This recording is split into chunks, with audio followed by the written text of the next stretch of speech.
Hi, I'm Julia Cannon, one of the daughters of Dolores Cannon. In the teenage years, I don't remember if anything were happening then. I do know that we were very open, and Mom was reading palms, and I was very into that, and very receptive, and so I was very into learning that. Um, and so we were always into whatever we could learn. And so anything I could learn like that, I was open to it. Um, but as far as, I don't remember if I was aware of gifts. I don't know if we called things like that at that time. Um, this is when things were just brand new and happening. I think it was more like those were just gut. Those were just things that were just gut instinct things at that time. Later, it became known as these are gifts and abilities. I don't think I was even aware that these were just things I was interested in. And I was interested in anything and everything at that time. So, hmm Absolutely. Now that's hmm amazing. So hmm your mum was doing palm readings, yes, absolutely. and what do you think? Why do you think she started off with palm readings? What was the interest in palm readings? That's a good question. Um, I don't remember. I don't remember how she learned it either. I want to say just from books. She just learned, and she was good at it, very good at it. It was a lot of fun. We would go. She ended up always being the entertainment at the officers' clubs on the Navy bases when they would have their meetings and everything with the officers' wives. She would a lot of times would be the entertainment. She would say they at the end of the night. She would just end up reading palms. It was just fun. It was just something fun that she did, but she was good at it.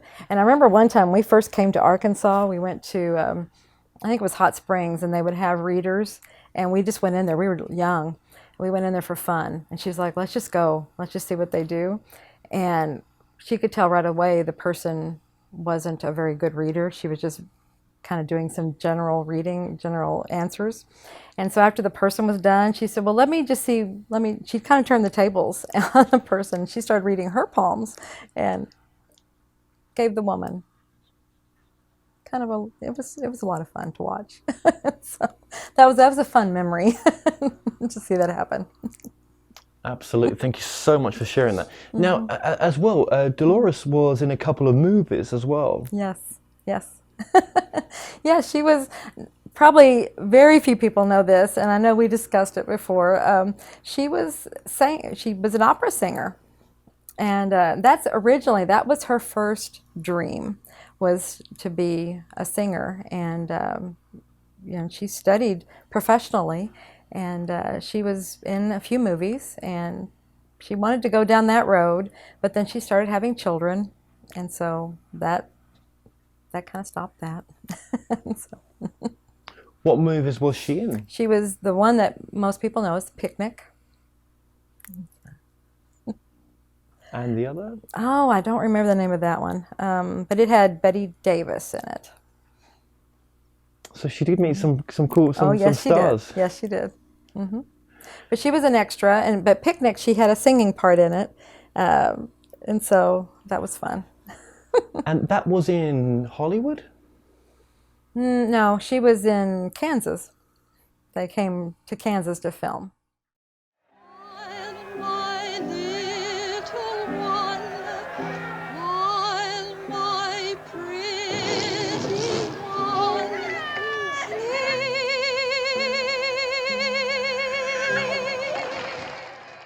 So let's fast forward things a bit here then. Your father had an accident while serving. Yes, my father, after he had served in Vietnam, and we were stationed in South Texas, and then he had an accident, a very severe accident, one night as he was going to work. And yeah, Boy, he was completely crushed. His whole body was crushed from a head-on collision. And he was in the hospital for a year and in a body cast for 8 months. You know, it was a very severe accident. The thing about that accident is it came right after he was, well, let me preface before the accident, he and my mother were working with someone that they were working with the hypnosis, and he was the original person that was doing the hypnosis. And they had been working with someone, and they had just spontaneously gone into past lives, and that was the first that had ever happened with, you know, they didn't know anything about it. And so here this was happening, and this person had gone back into 5 lives and gone back to God, and all, you know, here they were just discovering all these things, and, you know, just all this wonderful information. And they had no information to use as resources for it or anything. And in the course of their work with that, they thought, well, let's just see if we can ask about the future, where we're going to be, where she's going to be, things like that. And he found out that, you know, he asked like where he was going to be and stuff. And so she told, she saw him like in the future with many, many grandchildren sitting around him and things like that. Well, shortly after that is when he had his accident. And so that played a very big part in what would happen on the night of the accident, when they all came and told my mother that he wouldn't live through the night and things like that. And anyway, so all that's told in one of the books my mother wrote about the event. So let's go to that accident. That transformed you guys to being based in where we are now. Yes. Just tell us how, just really briefly, how what that accident did. Yes, that accident completely changed our lives. Like I said, my father was in the hospital for a year. When he finally got out, he was forced to retire from the military, and he had to move to someplace that we could live for very little money. And people kept saying Arkansas, and they said somehow he got a newspaper or something was on his table in the hospital from this area, and just, accidentally landed on his table. And so we came here and started looking for property, and here we are. But that's how we ended up here. Yes, that accident is what got us here. And because he was about to sign up again for another 3 years, enlist again, when he had the accident. So it was like they had just started the hypnosis. They had just embarked on this whole they'd just seen all this new discovery, and then he was about to sign up for another 3 years, and he had the accident. So it was like, no, you're going to go this way. So when Mum must have looked into why that accident happened, and what clients in the future had to say about it, maybe, or whether she did or not, or did she just accept that this was meant to have happened? This was one of those things that happened to shift things. I think she just accepted it. At that time, she accepted it. I don't know that she ever asked later, if it ever came in later. I think she got maybe pieces of answers later. It's one of those things, if answers are given to you, that's fine. You don't ever ask specifically of clients your own questions.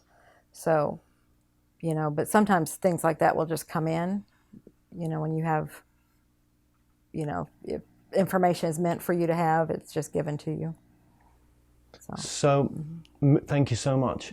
So moving that forward then, did Dad and Mum then start to work on the hypnosis work together, or did Dad sort of stray away from it? Obviously there was a recovery period. Right. So just kind of fill us in a little bit of the blanks. Sure. After, when we moved up here, we had just a very normal life for quite a while. We were going through school. I mean, I was in junior high when we moved. I mean, when he has the accident, I was 10 years old. So that gives you an idea of where we were. So I was in junior high and then going through high school. So we were all in school. We were young. And so we had to go through all of that. When we moved up here on the land, it was country life. We had cows and horses and a big garden, and we lived off the land, and we were building the house, and it was living off the land, and canning and all, all of that. And so we had to go through all that. We had to get through school, and it was just very basic things. And Mom she was starting to write, but she was just writing for the newspaper, and I think she was just learning. She enjoyed writing, and that was as much as she was doing in that way. Otherwise, we were just, I guess you would call that the recovery phase. And then as we started leaving, I was going to nursing school. We were all doing different things. My brother went to the military. My other sister went to college, and then she got married. So we were all going off into our lives. And so then Mom's like, well, now what am I going to do? It's like empty nest. And so I think then she started looking back at what had happened with that one person who had gone into all those past, all those lives. And she's like, wow, that was really exciting, because Mom loved history. And that was just, to go back in time like that was just very, very exciting for her. And she's like, I would really like to do that again. And so she discussed that with my father. And she's like, can we maybe explore that, maybe do that again? And he was in a completely different place now. And he's like, no, I don't have any interest in doing that again. And so she's like, well, she really wanted to explore that and do more of that. And so she started looking at the different ways of doing hypnosis now, because he did it the old-fashioned way. When he learned it, it was watch the shiny object and the swinging thing and stuff like that. And so, and she's like, she knew that she had heard, hypnosis had come a long ways. I mean, we're talking, this had been, probably 10 years anyway. Yeah, at least 10 years, or 15, 20 years maybe from the point he had been taught. And so she was looking at other ways that things had been done. And so just traveling on from that, and then her own experiences, having herself put under, she was learning things. So from that, she just started just developing and just creating and developing. And so here I'm going to college and coming home on weekends and things, and she just kept trying different things on me. I became a major guinea pig for her. I loved it. I loved that state. It's a fun state to be in, and just an altered state of consciousness. And she just kept trying different things on me. And then she had metaphysical groups that she would go to. And so see, this was all a new area for her. And she just kept trying different things. So. When those experiments were going on, I call them experiments, but, was it opening you up a little bit? Probably. At the time, like when they were first doing the ones in Texas, some people have asked me, like, was I part of that or anything? I mean, remember, I was 10 years old, so I was a kid. I was out playing, and most of the time I was at school when they were doing those. But I do remember being aware of sitting in the room, because sometimes they would have people come over and listen to the recordings. They were never aware of who was the person, the subject, the client. So I vaguely remember being in a room listening to the recordings. So, see, I was curious enough, I wanted to know that. I wanted to be there and listening to that. So I was old enough and aware enough to want to be part of that. And so I think it was opening me. in that way. Now, then later, like I said, when I was in college and going through that and then working with her, as she's trying new things. And I was also, my father worked with me too. I was, he would do, like beginning things with me before, and then she started picking up with that and stuff and carrying on. So I was always a guinea pig. I'm happy to be a guinea pig. I love to try new things. So I think, yes, it was always opening me up. Yeah, I mean that must have been speaking to your soul at that age in a sense through that way was pretty amazing, I bet. Okay, so and that's incredible what you said, that Dad was not so much into the work and Mum took the role on. Pretty amazing, actually. So, and what years are we talking about here? Where are we up to? Well, let's see. We're probably up into the middle to late 70s. Late 70s. Do you think Mum was there any signs of channeling, that Mum was in and had any interest in the subject of channeling? No. She no, channeling wasn't really happening. It was more, no, this was hypnosis. You take someone back and then they go into a past life. That was all that was happening at that time. Okay. And that was it. And there'll be a few questions that are going to be chopped into different places here in time spots, but what is hypnosis to you nowadays? Hypnosis, it's a good question, because it has changed. Hypnosis is you're just going into an altered state and you're remembering, and because it's just you're going into another time and place and you're accessing memories. That's really it. Thank you. Okay, so in the so then obviously all the kids are growing up. It's getting on to the early 80s. Mum was continuing this work. When did she start her first book then into this work? Well, it would have been in the 80s. She was going, because she was getting the material and she was writing and she was submitting to publishers for 9 years. It was 9 years before she got her first publisher. And so that was a whole other story there. She was getting so discouraged. She wanted to quit so many times. And so there you go. Thank God she didn't. So that was a whole testing time for her. And by the time she did get accepted, she had 5 books written. She just kept going on. She said, well, what else am I going to do? When she would get a rejection letter, and what it was, she was just ahead of her time. She had all this information on, because she was writing on it was the Jesus material, and then the Nostradamus material, and people didn't understand it, is what it was. It was just so ahead of its time. And they're like, past lives, and what is this, and it was just so ahead of its time. And so then by the time then she did get it, she had to question herself. She's like, well, what am I going to do? Because first she wanted to quit, and she said, well, what else am I going to do?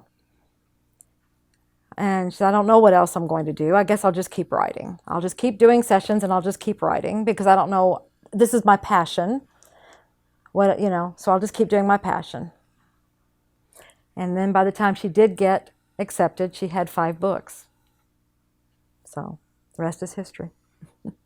So there must have been a process when, leading up to that first publication, with those 5 books sort of in the can, or just the growth of those first 5 books, there must have been a real,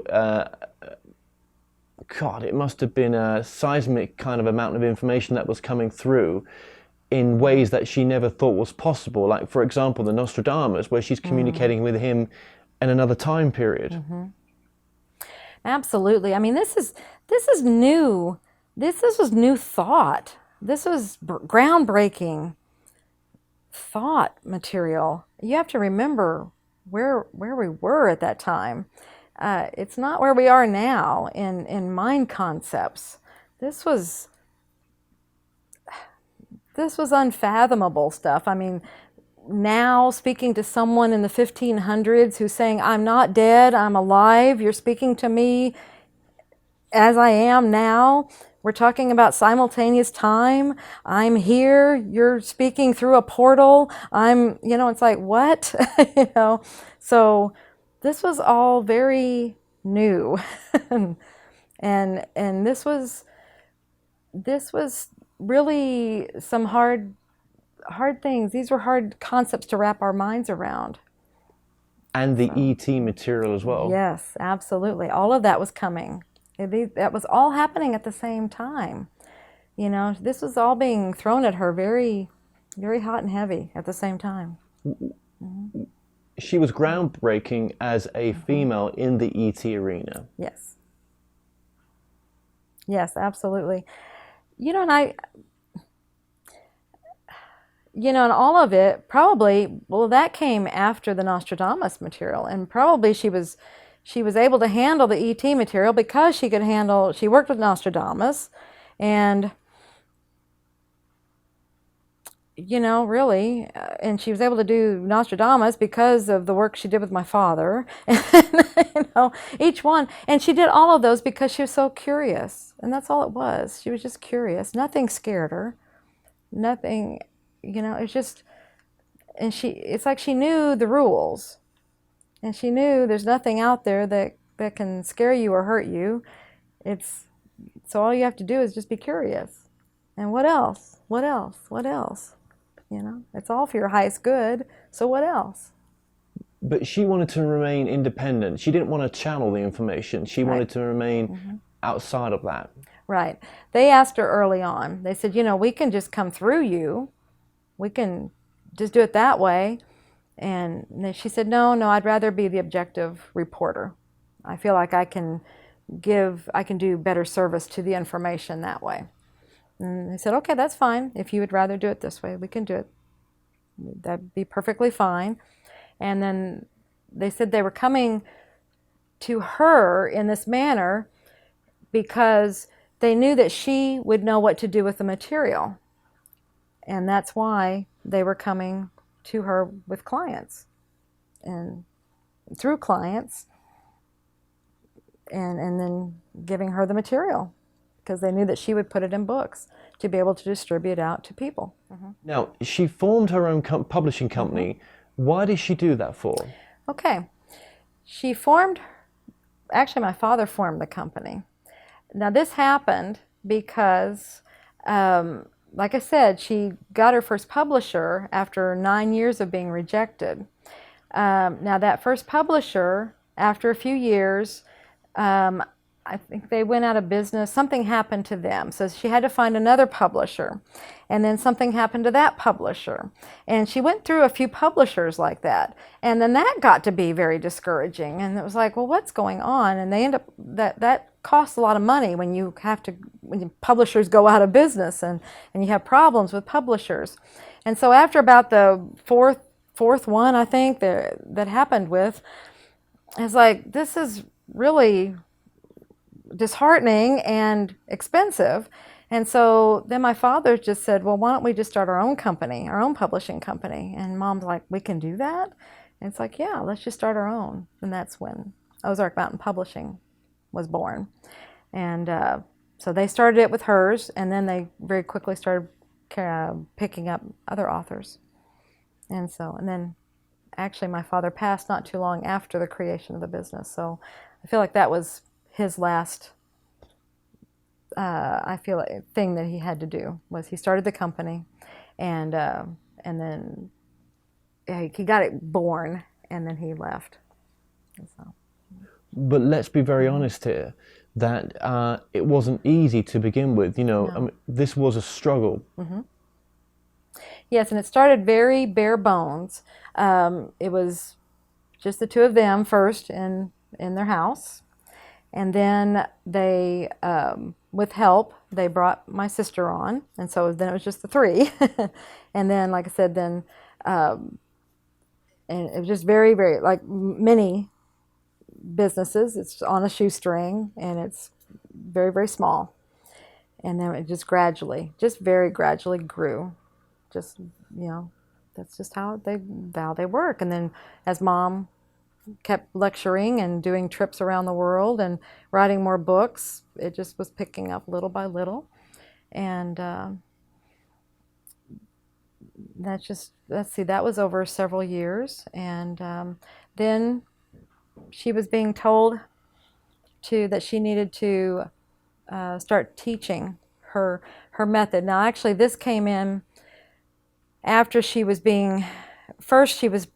started learning about the healing ability of of her technique. Her technique kept expanding.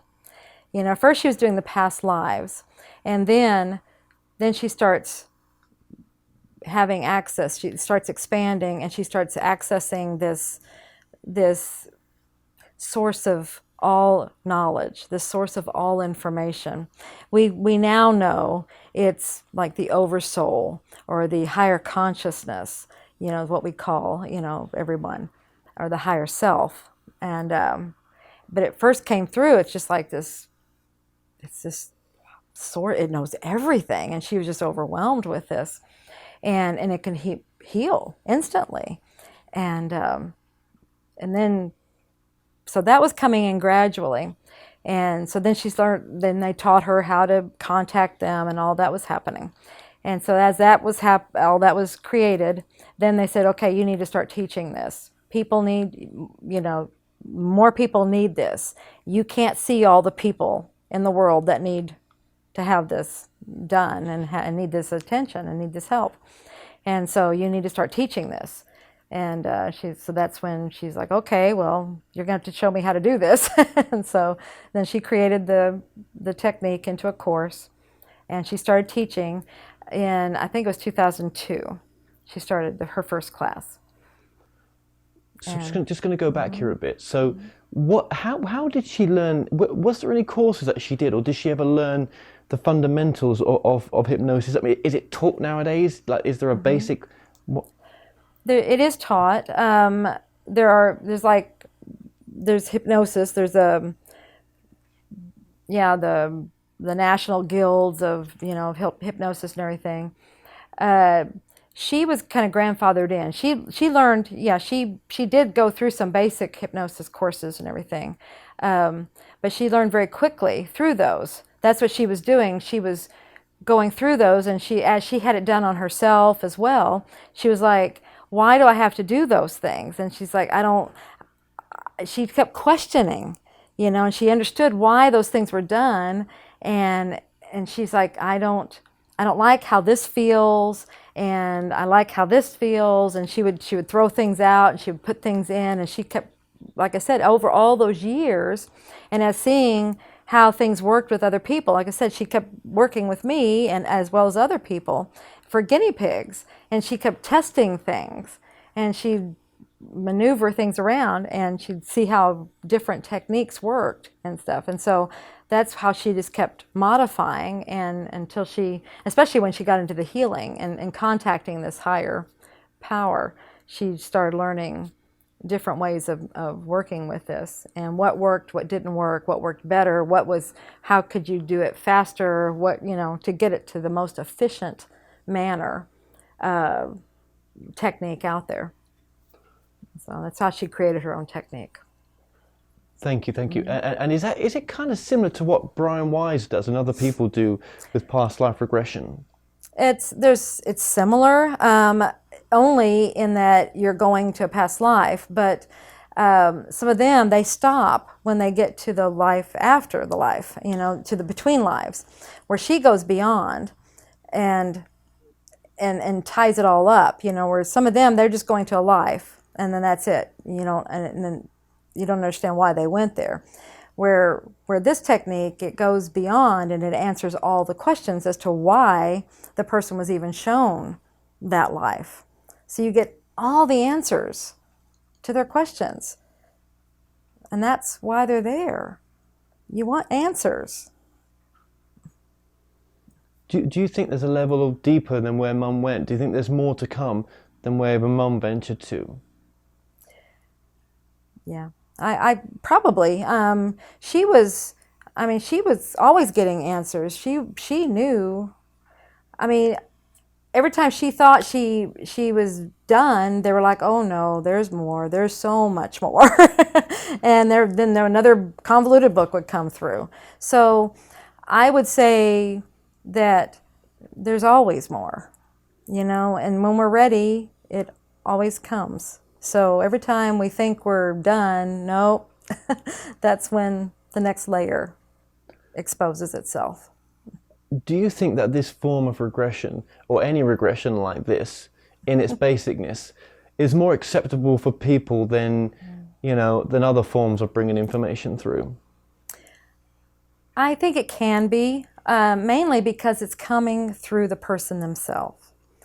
Where many other types, it's coming through someone else, and so that makes it where it's maybe a little harder to,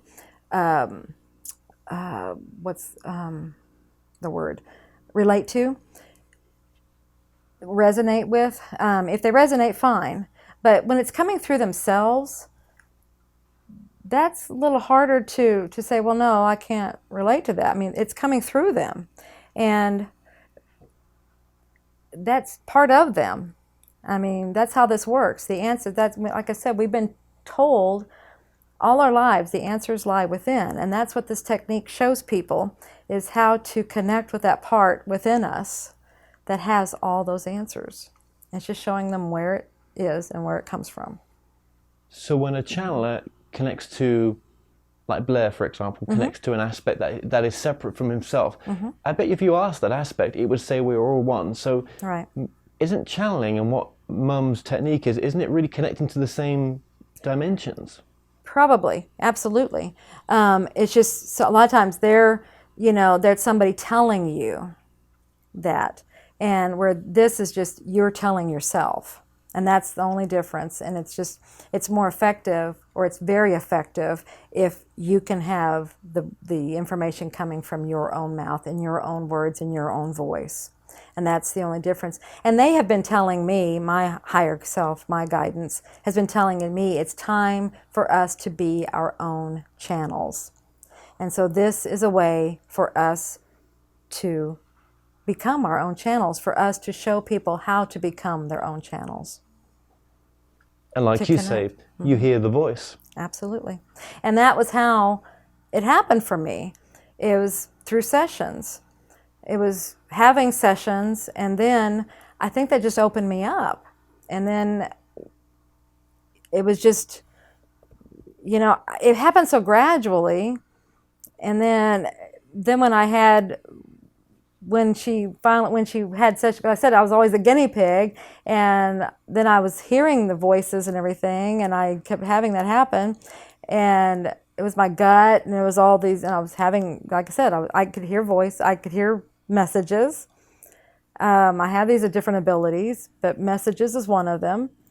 And then whenever she did a session with me where she was doing the SC, the subconscious, this higher self part, when she did that for the first time with me, I was able to connect with that part. And I was like, oh my goodness, that's who I hear. And it was really nice to be able to put an energy or an embodiment or whatever with what I have been hearing all that time. And that made it even like more solid. It kind of confirmed for me what had been going on, and definitely made it real for myself. It wasn't something of my imagination, and it made it definitely more solid. And then it just builds, because that ability is definitely something you build and you work with, and it's like I tell people, it's like a muscle. You have to work it, and it's not something that just happens one day and it's just there in all its glory. It's something that comes in gradually, and you build it like a muscle, and you just have to work it.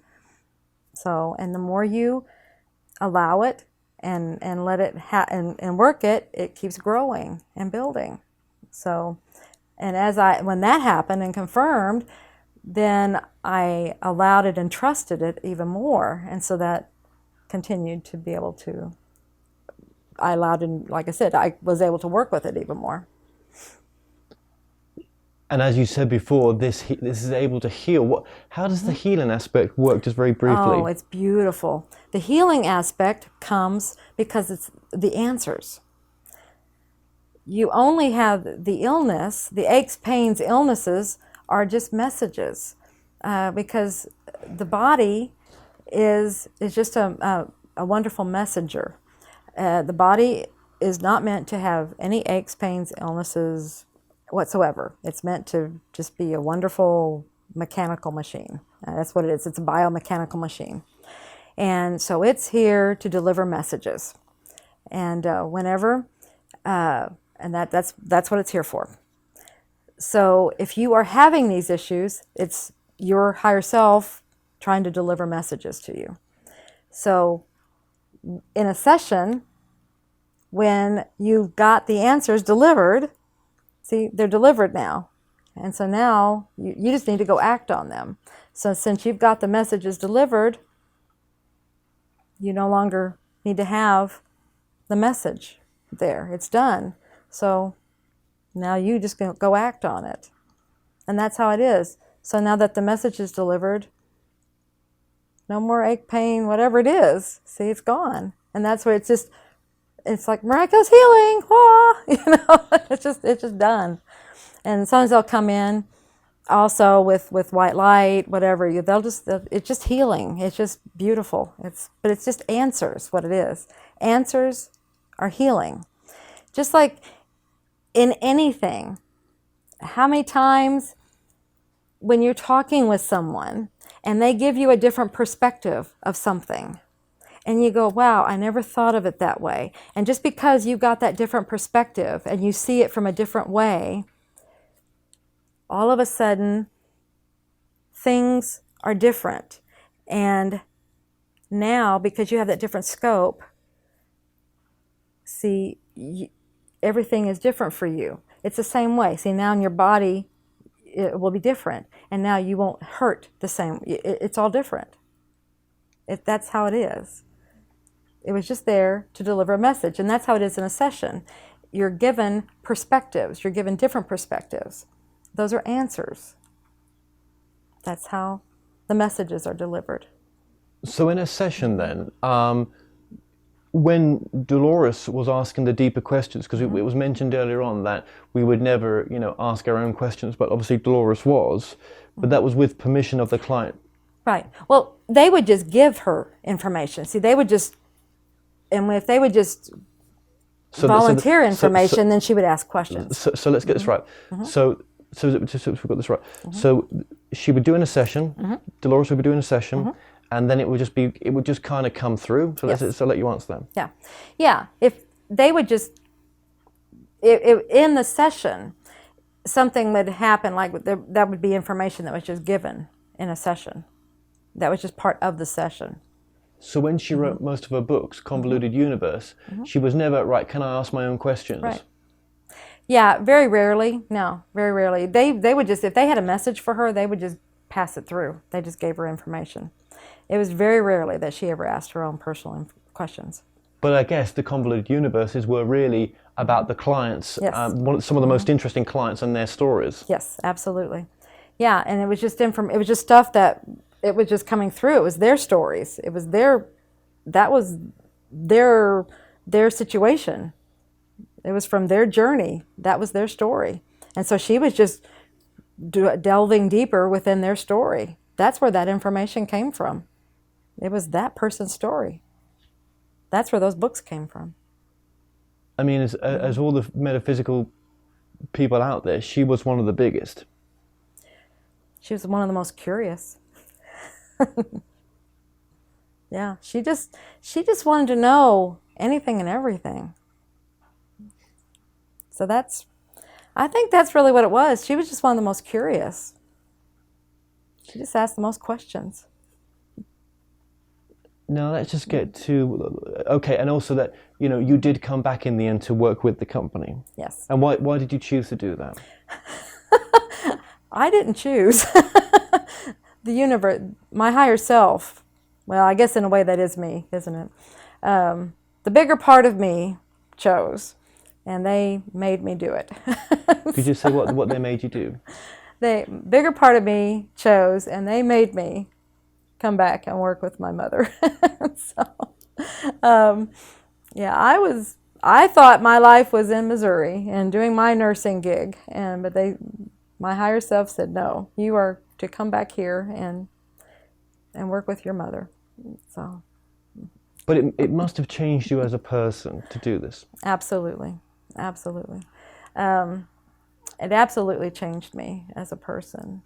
At first, I thought everything was against my will, and I went kicking and screaming, and fought ferociously, and I didn't understand it for several years. And it was quite a while before I really accepted it. Even when I was traveling around the world, working with her one-on-one, and we were seeing all these wonderful places and working with all these wonderful people, I still didn't get it. And then finally, I started accepting it. And I realized the part that I was struggling with was that I gave up my nursing career. That was the part that I couldn't understand. Why did I become a nurse just to give it up? I didn't understand that. Then finally, one day, I realized I never gave it up. I realized everything I had done previous brought me to where I was. And everything I did previous, all the skills I had previous, I am using now in what I'm doing now. So nothing was ever wasted, because that's what I kept feeling like. And that's why I was resisting and why I kept kicking and screaming, because nothing made sense. But then finally I realized that every single skill I ever used before, I was using now. And then I was able to accept it. The day that Mum passed, I mean, it was nothing. Oh. Yeah. What has that been like for you since that's happened? Because it's been a while now, yeah. But you're never kind of it's always there, isn't it? That you're carrying this weight in some respects, or has it been?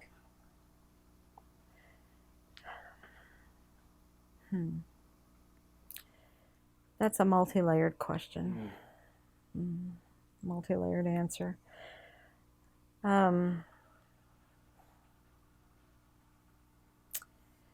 It's gone through a lot of levels. It's probably one that's still in the process of being answered. Probably like the kicking and screaming one of when I was transferring and then finally accepted what was happening. Probably because of something that happened in our dinner last night. When I realized, I'm going to start crying. You know, people, gosh. I tell people in classes sometimes that, you know, that they'll say that they weren't expecting her to go, and I'll tell them, look, she had me convinced, just like everybody else, that she was going to live forever.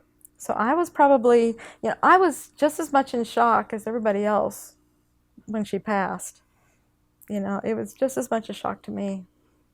I did not expect it. And, you know, I wasn't prepared. She could have gone either way. It wasn't expected. I really expected her to come out. And so all of this, and then, you know, it had to keep going, had to pick it up. We had to do a quick shuffle, and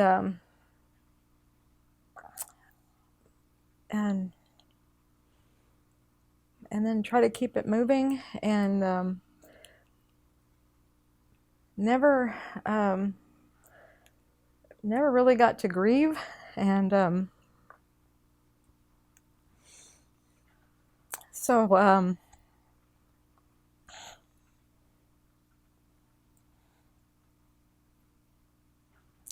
so I think there's parts that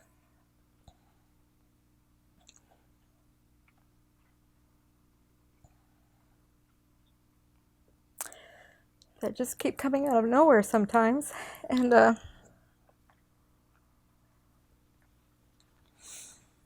hit me. That, you know, sometimes it does hit me. It's like I just can't believe she's really gone, and a lot of times I know she's right here, and I'll feel her, and she's always here if I need her. And she's everywhere. But I miss her. It's interesting, isn't it? That you know, throughout all this amazing work that she did, I mean, it's absolutely mind-bending, on the edge of work.